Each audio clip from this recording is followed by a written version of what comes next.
So here's how to link text to your Wix website. It's actually quite easy to do, so make sure you watch to the end and don't skip any important steps. For this, first you will need to log into your Wix account. After that, you have to go to your edit site option. Now from the left menu, click on the add elements and then select the text option. After that, you have to select your text. Now here you will be able to view edit text option at the top of this. Once you click on this edit text option, now you will be able to change this text.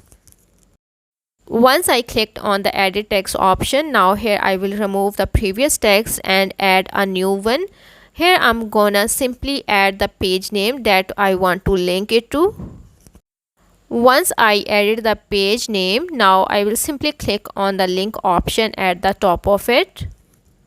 Once you click on this clip icon, now this pop-up window will appear. From here you have to select the page option, and after that from this drop down menu you have to select the page to which you want to link your text.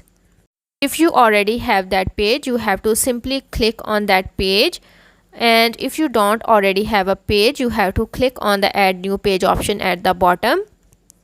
Once you click on the page, now you have to click on the done option at the bottom. After that, your page will be successfully linked to your text. So that's how to link a page to your text on Wix website.